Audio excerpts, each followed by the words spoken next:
أمتعني هابلي كوراتن فتواتن تخطتلتي مدب سابوين تاي مسلمون كم تلموده نزع لزحرنا يوم حاصرتن اوانون زولنا مزيناتات حزنا لكم متنا لنا نسنا مكتالكم نعدم فلما قند نقطتم نبقم كنبل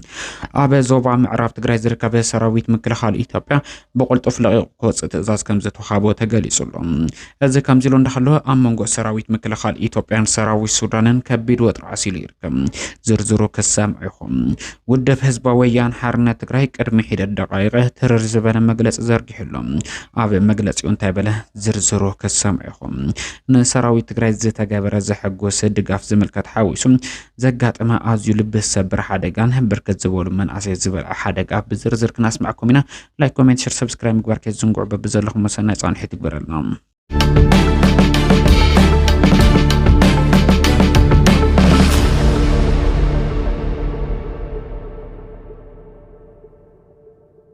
حزبن من محدارن وردا سامره نتزبع حزبون عدون زخونه جغنا سراوي تግራይ نبعل لدت زخون 14 بعراين 4 اطالن بحجزا بركيتو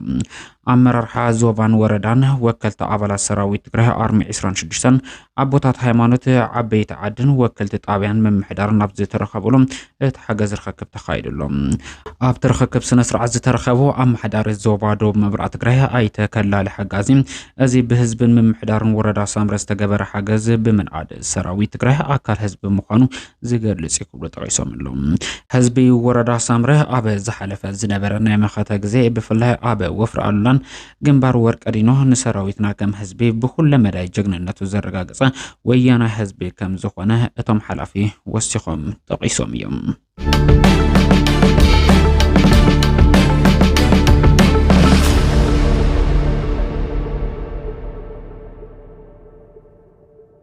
بركز زبولو زي حقان سدتنيا تاصينات غعز زنبره تشكركاريت بزغاطما حدغا مخنيات لعل 20 كلتن سبات هيوتو من تحلفم 30 دما كبير مقدات كم زبصحم تغليصلهم كاب تግራይ حاويسو كاب كللات امحران اورومون زتوصاصون من اسي زي حقان سدتنيا تاصينات غعز زنبره تسحابي ز عينتا تشكركاريت اب كلل عفار وانا كتما ادخل زخون السمره انت تبصح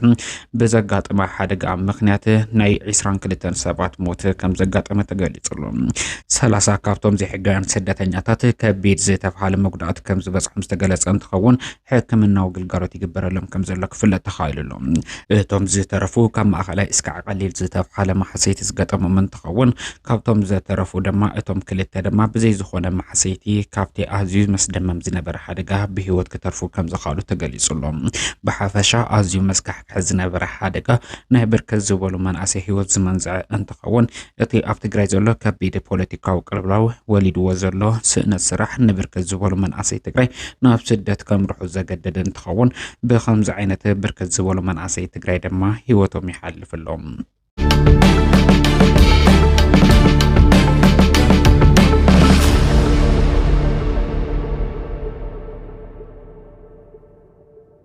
وردتن حسرتن نبر بريزيدنت كزيو ممحدار تግራይ ايت ጌታቸው ረዳ ቀህጽልሎም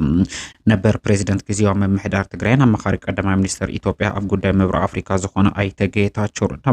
ኣብ ዝቅንያት ቀዳማይ ሚኒስተር ዶክተር አብይ አህመድ መበል 75 ዓመት መስረታ ዩኒቨርሲቲ አዲስ አበባ አመልኪቱም ኣብ ዝተዳለወ ናይ ምሁራት መድረኽ መደረ ኣብ ዝገበረሉ እዋን ንጌታቸው ረዳ ዘቃለለሉ መንገዲ ንብዙሓት ተገሪሙሎም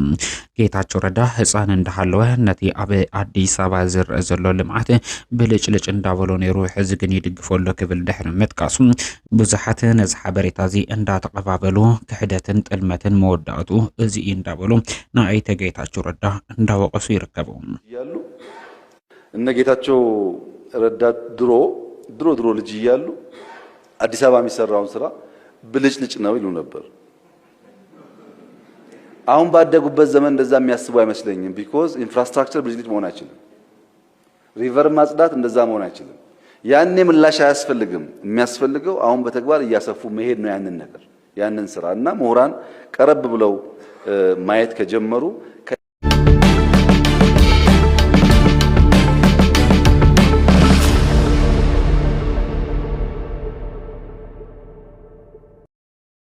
ወጥሪ ኢትዮ ሱዳን ኣብ ዝኸፍአ ደረጃ ከም ዝበጽሐ ተገሊጹ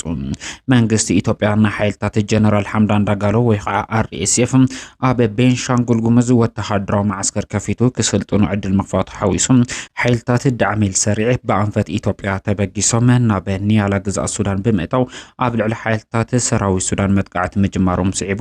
ሱዳን ኣብ ልዕሊ ኢትዮጵያ ስጉምቲ ክትወስድ ከም እትኽእል ብርክት ዝበሉ መርበብ ሓበሬታ እንዳጠቐሱ ጸኒሖም እዮም ብፍላይ ሱዳን ቱሪቡንን አልጀዚራ ነዚ ሓበሬታ ዝከሰራጭዎ ዝቀድነዩ እንትኾኑ ሕዚ ድማ ሰራዊት ሱዳን ምብራቃዊ ክፋል ግዛኣት ሱዳን ሰፊሕ ወተሃደራዊ ምድላዋት ይገብር ከም ዘሎ ዝተገለጸ እንትኸውን እዚ ወተሃደራዊ ምድላው ድማ ኣብ ልዕሊ ኢትዮጵያ ስጉምትን ምውሳድ ዝዓለመ ምዃኑ ብዙሓት እንዳጠቐሱ ይርከቡ ኣብ ብርክት ዝበሉ ከባቢታት ወተሃደራዊ ዓወት እንዳቀንዑ ዝርከብ ሰራዊት ሱዳን ኣብ ዝቕንያት ኣብ ግዛኣት ሰሜን ዳርፉር ብዝወሰዶ መጠነ ሰፊሕ ወተሃደራዊ ስጉምቲ ኣብ ልዕሊ ጀነራል ሓምዳን ዳጋሎ ዝመርሖ አርኤስኤፍ ከቢድ ዝተባሃለ ወተሃደራዊ ኪሳራ ከም ዘስዓበ ዝዝከር እዩ ኣብዚ ሰሙን እዚ ጥራሕ ሰራዊት ሱዳን ብዝወሰዶ ዝተደራጀ መጥቃዕቲ ላዕለዋይ ኣዛዚ አርኤስኤፍ ካብ መቕተል ሓሊፉ ድሮን አርኤስኤፍን ናይ ሕብራት ዓረብ ኤምሬትስ ምዃና ዝተነገረላ ነፋሪት እውን ወቂዑ ከም ዝሓምሸሸ ዝፍለጥ እዩ ሕዚ ከዓ በዚ ዝተደራጀ ዓቕሚ ናብ ኢትዮጵያ ገጹ ዝደራጀ ዘሎ ሰራዊት ሱዳን ኣብ ቀረባ ኣብ ልዕሊ ኢትዮጵያ ወተሃደራዊ ስጉምቲ ክወስድ ከም ዝኽእል ብዙሓት ግምቶም እንዳንፀባረቑ ይርከቡ ጀነራል ሓምዳን ዳጋሎ ብኩሉ ኣንፈት ብዝገጥሞ ዘሎ መጠነ ሰፊሕ ወተሃደራዊ ስጉምቲ ተደራጁ ወተሃደራዊ ወፍሪ ከካይደሉ ዝኽእል ቦታ ክረክብ ከም ዘይከኣለ ዝተገለጸ እንትኸውን እዚ ምክንያት ብመንገዲ ሕብራት ዓረብ ኤምሬትስ ምስ መንግስቲ ኢትዮጵያ ኣብ ስምምዕነት ብምብጻሕ ኣብ ውሽጢ ኢትዮጵያ ወተሃደራዊ ማዕስከር ዝኸፍተሉ ባይታ ከም ዝፈጠረ ዝግለጽ እንትኸውን ኣብ ቤንሻንጉል ጉሙዝ ልዕሊ 10,000 ዝኸውን ሰራዊት ብሓደ ግዜ ከስልጥነሉ ዝኽእል ክልተ ቦታ ክረክብ ዝኽኣለ ጀነራል ሓምዳን ዳጋሎ ካብ ኢትዮጵያ እንዳተበገሰ ብኣንፈት ግዝኣት ኒያላ ኣብ ልዕሊ ጀነራል አብዱልፈታህ አልቡርሃን ዝመርሖ ሰራዊት ሱዳን መጥቃዕቲ ክፍኖ ጸኒሑ እዩ ነዞም መጥቃዕታት ብትዕግስቲ ክዕዘብ ጸንሐ ጀነራል አብዱልፈታህ አልቡርሃን ድሕሪ ሕዚ ግን ኢትዮጵያ ከም ዘይዕገስን ወተሃደራዊ ስጉምቲ ከም ዝወስድ ዝተጠቐሰ እንትኸውን ነዚ ተግባራዊ ክገብር ከም ዝኽእል ዘመላኸተ ወተሃደራዊ ምንቅስቃስ ኣብ ምብራቃዊ ክፋል ሱዳን ብፍላይ ድማ ናብ ቤንሻንጉል ጉሙዝ ክልል ዘዋስኑ ከባቢታት ጽዑቕ ወተሃደራዊ ምንቅስቃስ ይካየድ ከም ዘሎ ተጠቒሱሉ በዚ ዝተደናገጸ ዝመስል ስርዓት ብልጽግና ጉዳይ ዞባ ምዕራብ ትግራይ ምስ መሪሕነት ትግራይ ብምርዳእ ናይ ምፍታሕ ትልሚ ብምሓዝ ኣብ ዞባ ምዕራብ ትግራይ ኣዋፊሩ ወጸንሐ ብኣሽሓት ዝቑጸሩ ሰራዊቱ ናብቲ ሰራዊት ሱዳን ብሰፊሑ ይንቀሳቐሰሉ ከም ዘሎ ዝተነገረሉ ዶብ ኢትዮጵያ ከንቀሳቐስ ከም ዝወሰነ እዩ ዝተገለጸ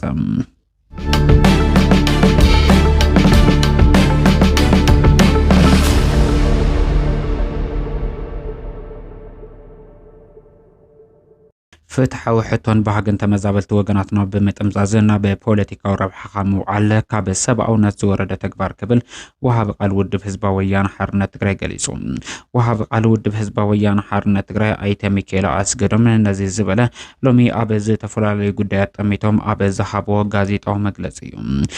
ሕቶ ተመዛበልቲ ናይ ምንባር ሰብኣዊ መሰሎም ንኽኽበረሎም ውሕስኖም ተሓልዩ ናብ መረበቶም ተመሊሶም ግዝኣታዊ ሓድነት ትግራይ ተረጋጊጹ ዘላቂ መፍትሒ ክረኽቡ እዩ በለ እትወሃብ ቃል ማሕበረሰብ ዓለም ኮነ መንግስቲ ፌደራል ጻውዒትና ሰሚዖም ነዚ ተማልአ ተግባራዊ ውዕል ፕሪቶሪያ ክሰርሑ ጻውዒት ኣቅሪቡሎም ሰብኣዊ ሓገዝ ዝከፋፈለ ብምምሕዳር ለገስቲ ኣካላት እምበር ኢድ ኣታውነት ግዜያዊ ምምሕዳር ትግራይ ኮነ ውድብ ከም ዘየለውን ወሲኹ ኣረጋጊጹሎም ከም ውድብ ብደረጃ ክልል ሰፊሕቲ መድረኻትን ፈጸምቲ ስራሕ ከካይድ ምጽናሖም ብምዝኽኻር ማእኸላይ ኮሚቴ ውድብ ሕወሓት ሒዝዎ ኣብ ዝመጸ ሰነድ ብዕምቀት ብምዝታይ ብዓወት ከም ዝተዛዘመ ገሊጹሎም ንመላእ ሰዓብቲ እምነት ክርስትና ንበዓል ልደት ኢየሱስ ክርስቶስ 2018 ዓመተ ምህረት ናይ እንኳዕ ኣብጽሕኩም ሰናይ ትምኒቶም እውን ብስም ውድቦም ኣመሓላሊፎም ኣለዉ